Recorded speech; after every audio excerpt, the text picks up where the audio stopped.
Hello, and welcome to Spiritual Calisthenics. Today on April 12th, we are on Wednesday of the last week of the fast. And so in Isaiah, we are jumping to 58, 1 through 11. Thus says the Lord, cry aloud, spare not, lift up your voice like a trumpet, declare to my people their transgression, to the house of Jacob their sins. Yet they seek me daily, and delight to know my ways, as if they were a nation that did righteousness, and did not forsake the ordinances of their God. They ask of me righteous judgments, they delight to draw near to God. Why have we fasted, and thou seest not? Why have we humbled ourselves, and thou takest no knowledge of it? The Orthodox Study Bible looks at these verses and says, God calls Isaiah to rebuke the people loudly, like the trumpet that was traditionally blown when a fast was called. Joel 2:15.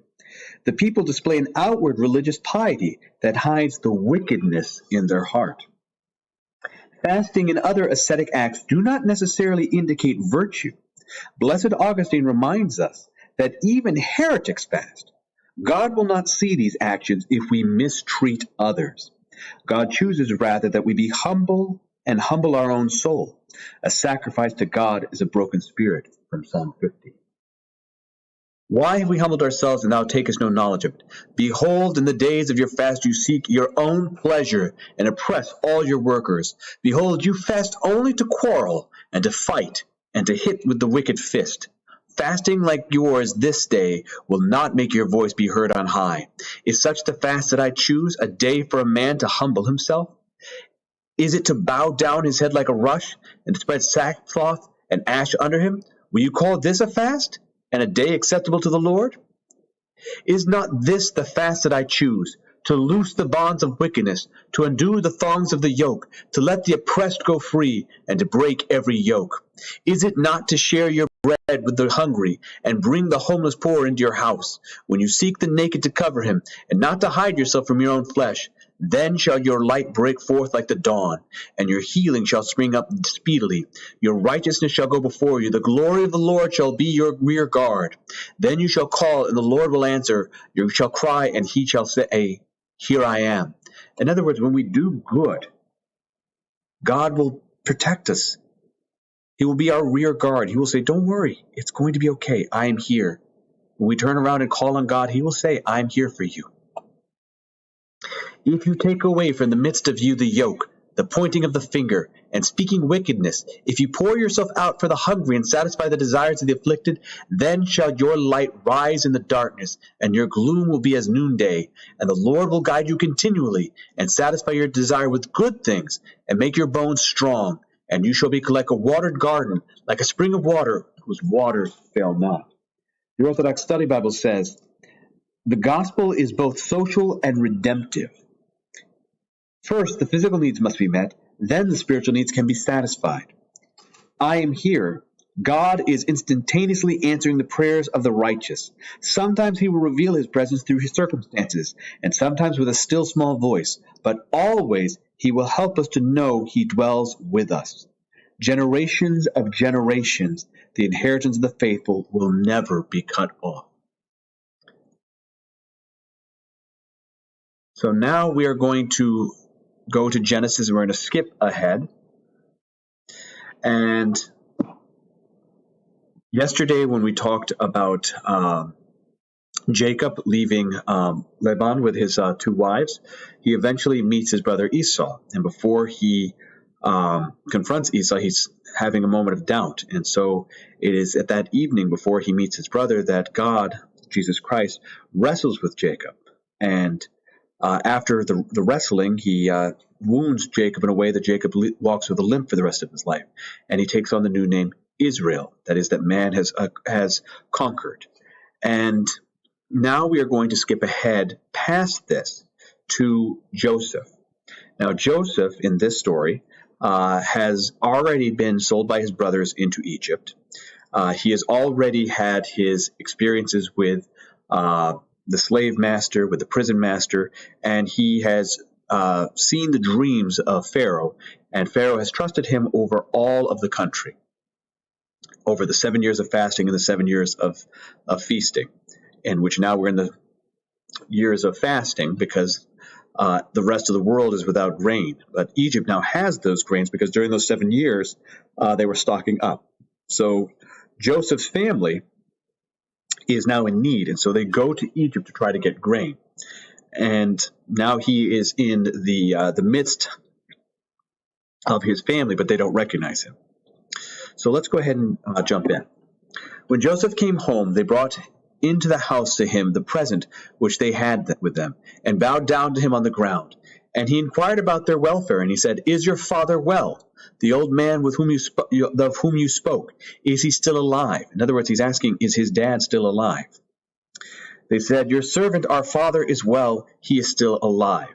And so they're using the benedictions, "Our Father," "You are our master," for multiple reasons. One, Joseph arranged so that it seemed like they were stealing from the treasure, which they weren't, but they now are in a bad situation, which they deserve because, after all, they used foul play to sell Joseph into slavery because of their jealousy of him, because he was beloved of their father.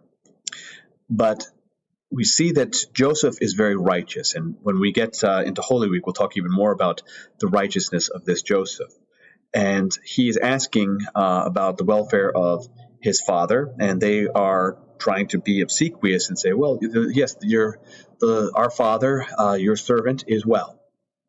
And they bowed their heads and made obeisance.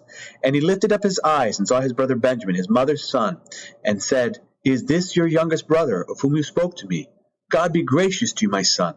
Then Joseph made haste, for his heart yearned for his brother, and he sought a place to weep. And he entered his chamber and wept there. Then he washed his face and came out, and controlling himself, he said, "Let food be served." So Benjamin is the youngest and Joseph's favorite brother. And so he is so happy to be in the presence of his family again that he can barely contain himself, even though he's supposed to be Lord of all Egypt. And so he had to retire from them so that he could express his emotions because he did not want them to see it. Then Joseph could not control himself before all those who stood by him, and he cried, "Make everyone go out from me." So no one stayed with him when Joseph made himself known to his brothers. And he wept aloud so that the Egyptians heard it, and the household of Pharaoh heard it. And Joseph said to his brothers, "I am Joseph. Is my father still alive?" But his brothers could not answer him, for they were dismayed at his presence. So Joseph said to his brothers, "Come near to me, I pray you." And they came near, and he said, "I am your brother Joseph, whom you sold into Egypt. And now do not be distressed or angry with yourselves because you sold me here. For God sent me before you to preserve life. For the famine has been in the land these 2 years, and there are yet 5 years in which there will be neither plowing nor harvest. And God sent me before you to preserve for you a remnant on earth, and to keep alive for you many survivors. So it was not you who sent me here, but God. And he has made me a father to Pharaoh, and lord of all his house, and rule over all the lands of Egypt. Make haste and go up to my father, and say to him, Thus says your son Joseph, God has made me lord of all Egypt. Come down to me, do not tarry. You shall dwell in the land of Goshen, and you shall be near to me, and your children and your children's children, and your flocks, your herds, and all that you have. And there I will provide for you, for there are yet 5 years of famine to come, lest you and your household and all that you have come to poverty. And now your eyes see, and the eyes of my brother Benjamin see, that it is my mouth that speaks to you. You must tell my father of all my splendor in Egypt, and of all that you have seen. Make haste and bring my father down here. Then he fell upon his brother Benjamin's neck and wept. And Benjamin wept upon his neck, and he kissed all his brothers and wept upon them. And after that his brothers talked with him. When the report was heard in Pharaoh's house, Joseph's brothers have come. It pleased Pharaoh and his servants well. So keep in mind that the Israelites are just a small spattering of people, whereas Egypt is a legitimate nation. And Joseph has been placed in charge of everything. Pharaoh, the emperor essentially, treats Joseph like his own father. That's the level of trust and love he has. And so when Joseph is excited to bring his family into Egypt, Pharaoh and the rest of the servants, they're excited. And this is what starts the 400 years of the Israelites being in Egypt. And this is what is going to lead up to Moses when he frees them and leads the Israelites out of Egypt into the Promised Land. Finally, we look to Proverbs. He who keeps his mouth and his tongue keeps himself out of trouble.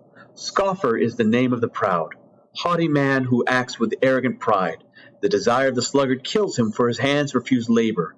All day long the wicked covets, but the righteous gives and does not hold back. The sacrifice of the wicked is an abomination. How much more when he brings it with an evil intent? A false witness will perish, but the word of a man who hears will endure. A wicked man puts on a bold face, but an upright man considers his ways. No wisdom, no understanding, no counsel can avail against the Lord. The horse is made ready for the day of battle, but the victory belongs to the Lord. A good name is to be chosen rather than great riches, and a favor is better than silver or gold. The rich and the poor meet together. The Lord is the maker of them all. A prudent man sees danger and hides himself, but the simple go on and suffer for it. The reward for humility and fear of the Lord is riches and honor and life. I hope that you've enjoyed today's spiritual calisthenics.